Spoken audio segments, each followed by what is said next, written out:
Oh, good morning. It's very early where you are. Well, not that early. It's only 9:21 a.m. The indomitable SonOfDave is currently on the other line of this Skype call, and I thank you so much for doing the effort, Dave. Especially because I thought that we were doing it much later. But that said, I'm glad that our wires finally connected. I do have a question. When did you come about with the new album that you've just released? I guess it's a complicated one, so it took some time. I was already,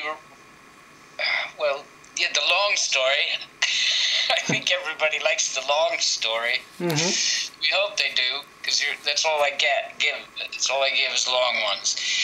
She brought home a piano and gave it to me, and I thought, thanks very much. I sat down and started writing songs on it. I think that was well before the pandemic craziness descended, and I was already writing and recording demoing, as we say, songs on there. And after 3 or 4, she said, that sounds a lot like Randy Newman.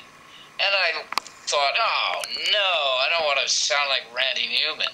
It took me about 10 seconds to realize, yes, I do. That's a compliment. It sounds fantastic. And I realized, oh, yeah, to get some snarky attitude and a bunch of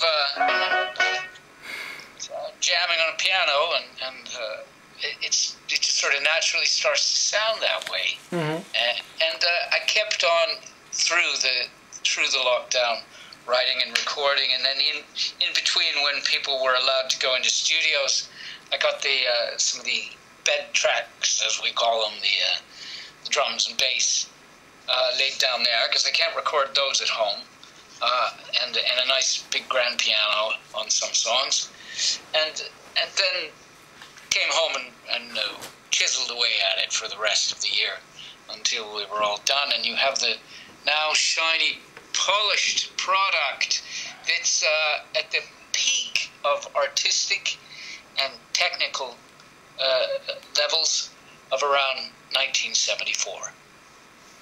Okay. I know that your single was called End of Days. Any particular choice for that song itself in regards to the name? Why did I choose that song as a single? Well, I chose many songs as singles, but I may not have had all cylinders firing, so you were sent that one, and that's okay. End of Days is a humorous tune about the end of being a grumpy old man.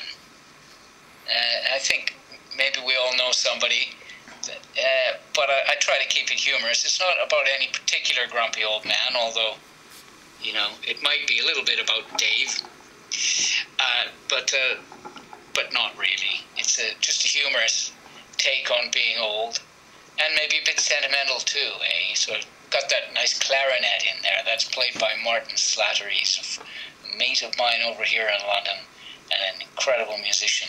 He stacks up all the horns for me and helps on the piano too, which he's better at playing. He's better at everything than I am, really. Well, you're the voice and you are also a musician. From what I remember, you, apart from the piano, any other instruments that you tend to actually use? Yeah, I played... I play, of course, harmonica is my first instrument, and most of my records are written starting with the harmonica. I sort of build it up as a one-man band from that thing, and a lot of beatbox. So any beatbox you hear on the album, the harmonicas are mine, and I did all the guitars and a lot of the bass. Backing vocals, piling it on. There's a little bit of mandolin made it in there. I haven't played the mandolin in decades, but I got that back in there. A few other instruments. Yeah. I think I managed some trumpet at one point. That's I can play 3 or 4 notes in succession on that only. Now, from some of the research that I actually pulled on your name, your stage name is SonOfDave, but your real name is Benjamin Darvil. Yes. Well, would you be saying the same kind of thing to Cher or Sting or true. Madonna? So, your stage name actually is unique because I usually, so far it's usually monikers or whatnot, but in your case it alludes that you're the son of Dave. That's correct. Okay, now you're Canadian from origin, is that correct? I am. I was born in Winnipeg, Manitoba, and I left when I was around 28 years old. I've been over in the UK since, and I'm trying to cook up a plan to get back to Winnipeg more and do some shows around Canada, in fact, including maybe get over to Halifax and down to the Osprey Arts Centre. We had a gig booked together at one time, and that ended up going online only. You gotta love the pandemic. It pushed a lot of the boundaries in regards to musicians wanting to make a living. Most of it's gone online for the nonce, but if we're lucky in the very near future, we're probably going to end up having shows again, albeit probably in smaller venues or more controlled venues.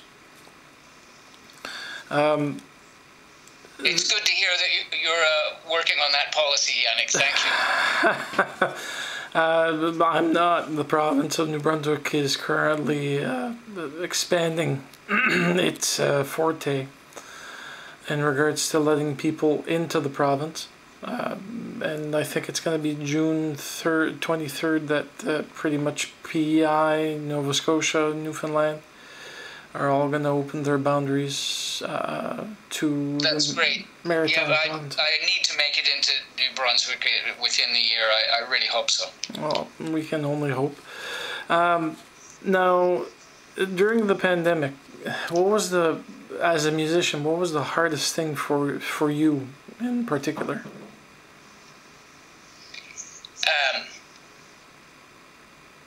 I'm not going to say that I had a hard time of it, really. I guess we've all suffered some kind of emotional and some people are quite scarred. We've all suffered to some extent. But I did well. I got a house and garden and a loving family, and I could get on with my work. And I still have money coming in from royalties from my recordings, and I didn't need to find every tiny online gig and beg for donations, which I respect that many people did have to do to make ends meet. So we were all right, hey? And the government over here also, Her Majesty was generous enough to replace people's lost income for a number of months. Let me know if you're still there. I can't see you anymore. Oh, sorry. It's just I'm shutting off my alarm. There we go. Okay. So, in all respects, you've done what many people around the world were capable of doing. Is basically you just stayed at home. Oh, we see you now, even perfect. Folks, for those that are just tuning into the interview, this is SonOfDave down the bottom. A Canadian gentleman who started off in Winnipeg, and then in the late 20s he's moved over to the UK. London, if I remember correctly. It's been something like 24 years in London. Yeah. So, in regards to the album, because you're not solely the one musician, you've had people that decided to give their musical talents to on this album. You had mentioned a clarinetist, yourself who plays harmonica, and possibly some piano. Who else decided to follow you in regards to? Yeah, a small gathering of my close musician friends here. Okay. So Katalin Denker on some backing vocals, Budenup on drums. I've worked with him on some previous singles. And Martin Slattery, again, he stacks up the horns and helps me with the piano. I write the parts and he plays them without screwing up. and then where else? But otherwise I played all the guitars and harmonicas, of course, which you always get too much of on my records. Oh, okay. Mandolin, other. What else? I blew a bit of trumpet, played the percussion, and did a lot of the recordings myself at home. Okay. Well, about I don't know, maybe 70% of the record was made at home. I don't know if people actually care about all that stuff, but you can imagine, wires and machines and instruments being moved from room to room and out to the shed and then back in the house as people try to avoid each other and noises. It can get pretty colorful, heated, and sometimes. In total, the album took how much time to actually record, mix, and produce? Was it more than just a year? It was a year and a half or 2 years. Well, the title of the album itself is unique, because I've seen so many titles in my lifetime of blues. What was the impetus behind the actual album name? It's the title track. Those are the lyrics of maybe one of the more sentimental or sad songs on the record. Call Me a Cab. And it's just that feeling at the end of the night when you've had too much and maybe you just want it to be over and go home. Oh. Also a metaphor for nearing the end of one's days. So on. Yeah. Now, you've mentioned during your COVID days, while you were staying sane, one of your hobbies was gardening. Any other hobbies that you actually hold to heart? I can't honestly say I did anything more than pulling the weeds, Yannick. Somebody else did all the creative bits in the garden. I did mention that we had a nice garden, and that was, a lifesaver. A lot of people were locked into flats. It's pretty dynamic over here as it is, and even though it's a relatively wealthy nation, a lot of people have it hard. There are quite a few of them jammed into little apartments. We're okay. House and garden, and we had our necessities covered. I had, money coming in from the records, which still get played and sold and things. So I didn't have it so hard as many musicians did. I took up a few online concerts just to if I was invited to do so, but I didn't have to hustle. Maybe I did 3 or 4 online shows for the fans, and because some cool venues offered the chance for me to do that. Well, that's good. Now, the album is spectacular. I've had an actual listen to it, and we've started spinning it on air and some positive reactions. The interview is pretty much done. Now there's only 2 questions I have to worry about, which is the same questions I asked to pretty much all the artists. very weird but quirky question is, what's your favorite dish? Favorite dish? I wonder what... The British are not known for their cuisine. The French in France are.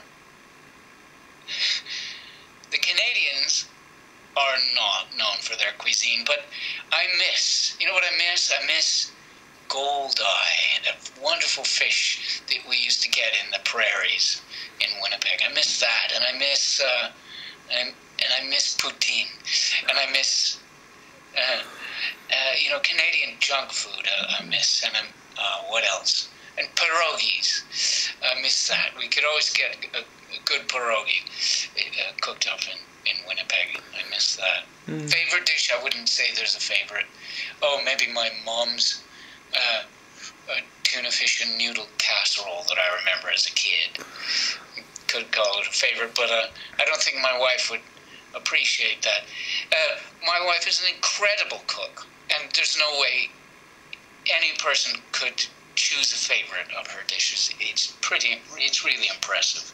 Me, myself, I make a pretty good burrito and nachos. We tend to be vegetarians around here as well, It keeps us fit. Oh, there's no problems there. Vegetarianism is one's choice, and sometimes here in the household we decide to actually make a vegetarian meal as much as we can, but we're meat eaters ourselves, but a little bit of protein coming from four-legged friends or two. Well, the SonOfDave, thank you so much for making it in and doing this effort, because it's my life's goal was during the pandemic was trying to get a hold of people, but unfortunately the craziness on our end kept me from being able to do so, and now I'm catching up. But thank you so much for doing so, and I can't wait to see you around Canada eventually in the near future. C'est mon plaisir, Yannick. Encore fois, j'espère. I hope to come on again. Okay. Merci pour l'invitation. Thanks for the invitation. Thanks for having me. Pas de problème. Thank you so much. Have a nice one.